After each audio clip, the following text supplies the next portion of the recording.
Headline edition, July 8, 1947. The Army Air Forces has announced that a flying disc has been found and is now in the possession of the Army. Army officers say the missile found...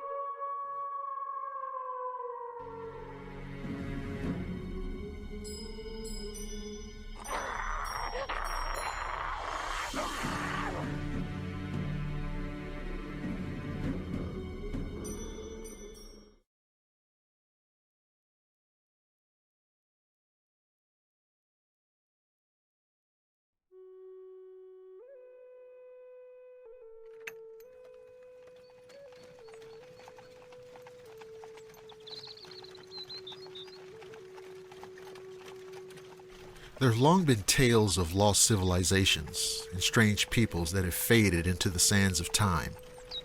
Such enigmatic races lurk in the tales and history of nearly every major culture, and they span the range of the supernatural to pure myth to the possibly real.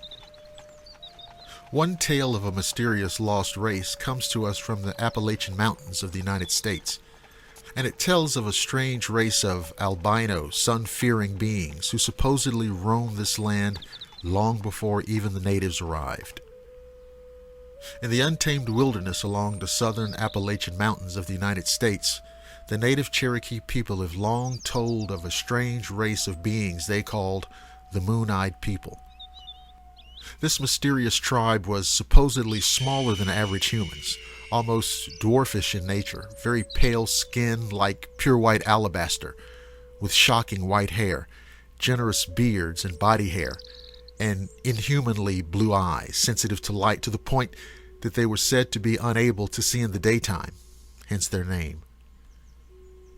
These moon-eyed people were purportedly completely nocturnal, hiding in the dark caves and underground caverns during the day, only to come out at night when the sun had retreated.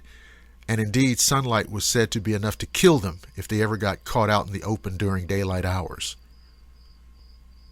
These strange, diminutive nocturnal denizens of the land were said to have been here long before the first native peoples had settled the area, and according to most legends, they were eventually expelled by local natives, although what form this expulsion takes varies from tradition to tradition. In some tales, it was the Creek people from the south who cast them out, or in others, it is the Cherokees themselves who waged a relentless campaign and full-out war against these pale-skinned creatures to drive them to other lands.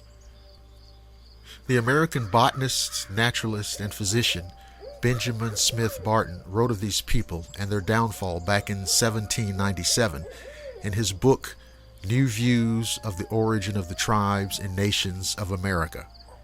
He said, "The Cherokee tell us that when they first arrived in the country which they inhabit, they found it possessed by certain moon-eyed people who could not see in the daytime. These wretches they expelled."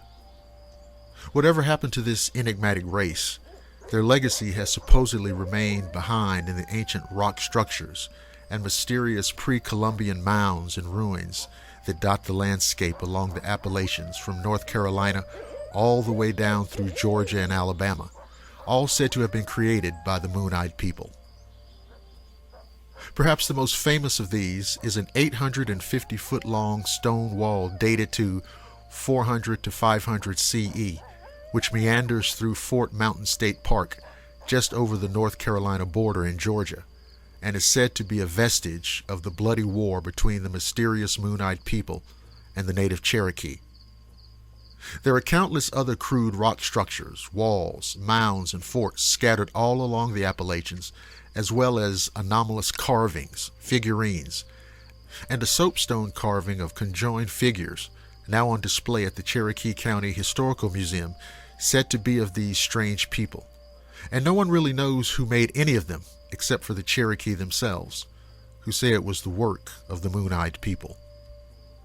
Whoever built such structures has long remained a mystery, and when Europeans first came to the region, the natives, who were not known for making such fort-like structures themselves, claimed that they had always been there, saying that they were constructions of the Moon-Eyed People. Interestingly, while Cherokee folklore has many tales of supernatural beings and various spirits, The Moon-Eyed People are never spoken of in such a manner, rather being described matter-of-factly as physically another race inhabiting the same lands. Of course, with such an oddity as a cryptic tribe of bizarre dwarf subterranean albino people, almost like vampires in their intolerance for sunlight, and who predated the native people and constructed their mysterious mounds and forts, there is bound to be theorizing as to who or what they may have been. One of the most popular ideas is that they are evidence of native contact with European explorers who had made it to the New World long before history says they did, possibly connected to the legend of the Welsh-speaking Indians. The story of white-skinned, Welsh-speaking Indians in the New World originates with a 16th century manuscript published by Welsh antiquarian Humphrey Llwyd, in which he writes of Welsh settlers coming to these shores in the 12th century, in particular a Prince Madoc, who along with his followers was said to have immigrated to America from Wales in about 1170, landing somewhere in the vicinity of Mobile Bay, Alabama. Madoc would supposedly end up shipping over hundreds of his followers to the New World, where they would disappear into the wilderness, never to return.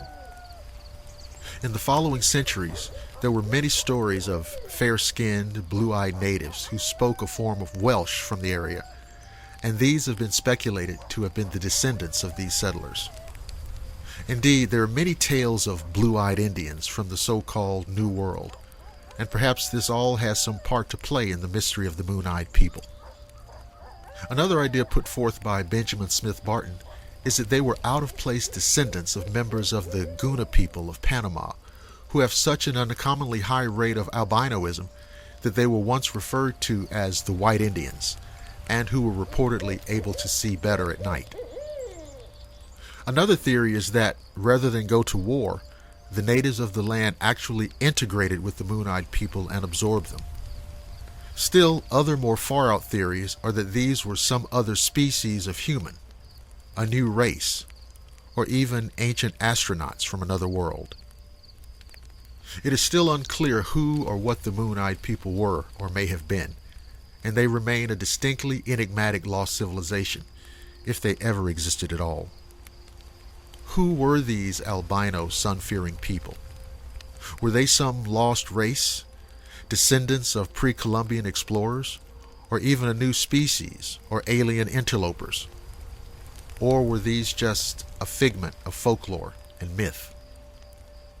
The answers to such questions remain obscure, but the tales of the Moon-Eyed People have persisted for over 1,000 years, and the idea that such a race of lost humanoids has been lost to history, and it captures the imagination.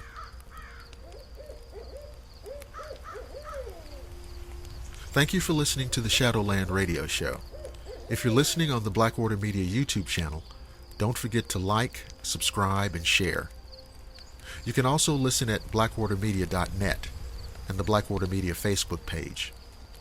I'm Dr. William Lester, and I promise to see each and every one of you again on the flip side.